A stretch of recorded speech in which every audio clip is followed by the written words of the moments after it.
2022년 이민년은 전 세계적으로 코로나19로부터 탈출하는 해가 되길 기원합니다. 올 한해도 구독자 여러분들, 시청해주시는 모든 분들 건강하시고 새해 복 많이 받으세요. 지난 기초예방접종 영상에서 모체행항체에 대해 이야기했었습니다. 그러면 그 모체행항체가 어떤 요인들로 인해 백신 가이드라인에 영향을 주는지 그에 관한 썰을 풀어보려 합니다. 커피 한 잔 준비하셨나요? 예방접종 리얼스토리 모체행항체 접종 시기 지금 시작합니다. 안녕하세요. 수의사 김원장입니다. 동물병원에서 얘기해주지 않는 동물병원 리얼스토리 지금 시작합니다.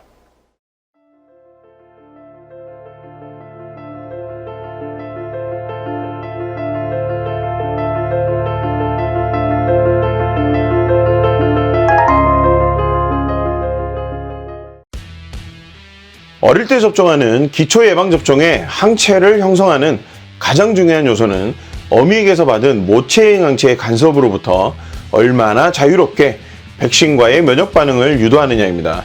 모체이행항체에 관해서는 우측에 링크를 걸어뒀으니 지난 영상을 확인해 보시고요. 모체이행항체가 어느 정도 소멸된 평균 6주령의 백신 접종을 시작하게 되는데 하지만 이 내용은 어디까지나 평균적인 것이고 모든 아이들이 6주령의 모체이행항체로부터 자유로울 수 있는 것은 아니라서 기초예방접종은 늘 불확실성과의 싸움입니다.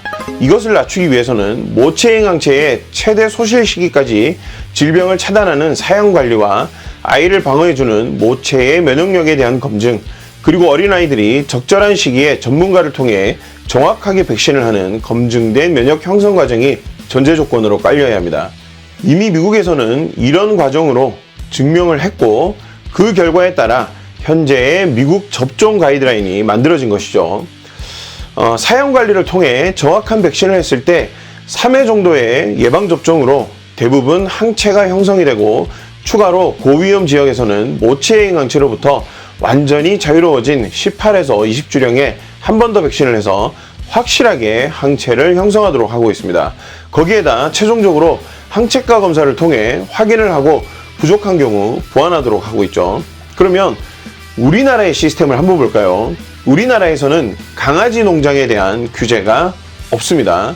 사양 관리부터 안 된다는 것이죠. 물론 청결하게 관리하는 곳들도 있습니다. 이어지는 내용이 모두 그렇다는 건 아니고 보편적인 경우에 대한 것이니 오해 없으시기 바랍니다. 분양되는 아이들은 법적으로 8주령 이상이어야 하는데 대부분 분양 후 2개월이거나 또는 2개월 2주령의 아이들이 접종을 위해 첫 내원을 하게 됩니다.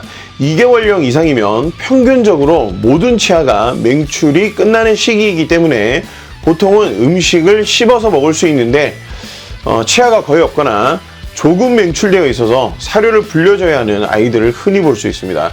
그리고 분양샵에서 불법으로 2차 접종까지 완료하는 경우가 대부분인데요.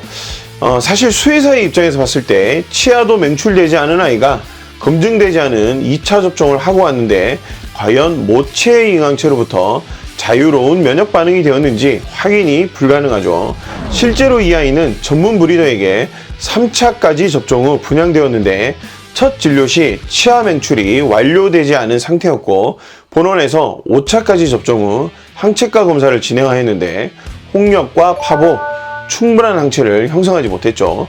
결국 이 아이는 추가 접종을 하게 되었습니다. 실제 2차 접종 후 분양되어 온 아이들이 동물병원에서 3회로 추가로 백신을 했음에도 불구하고 항체가 제대로 형성되지 않거나 질병에 걸리는 경우가 종종 있습니다. 실제로 5차까지 하고도 항체가가 낮아서 추가 접종을 하는 경우들은 검색만 해봐도 쉽게 확인이 가능합니다. 항체가 잘 형성되는 20주령까지 기다렸다가 백신 접종을 하기에는 면역 공백 기간이 생기기 때문에 파보나 홍역, 코로나 같은 질병이 다발하는 우리나라에서는 이것도 도박이죠.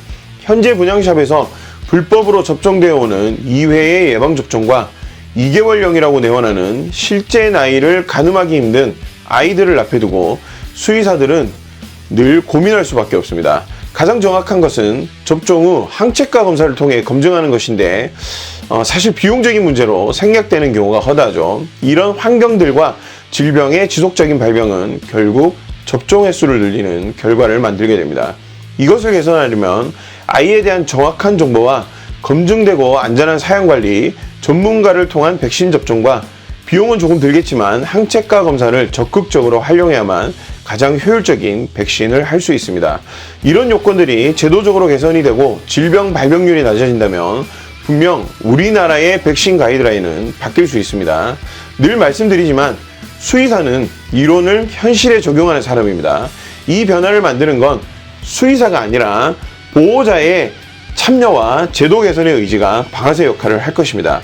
현실이 바뀌면 그 팩트가 검증이 된다면 수의사들은 그 근거에 맞게 가이드라인을 바꾸고 따라갈 것입니다.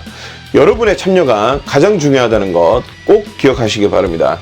오늘 영상이 도움이 되셨다면 구독, 좋아요, 알림 설정까지 부탁드리겠습니다. 여러분의 의견을 기다리고 있습니다. 댓글도 많이 부탁드립니다. 그럼 저는 다음 시간에 또 다른 동물병원 리얼스토리로 다시 돌아오겠습니다.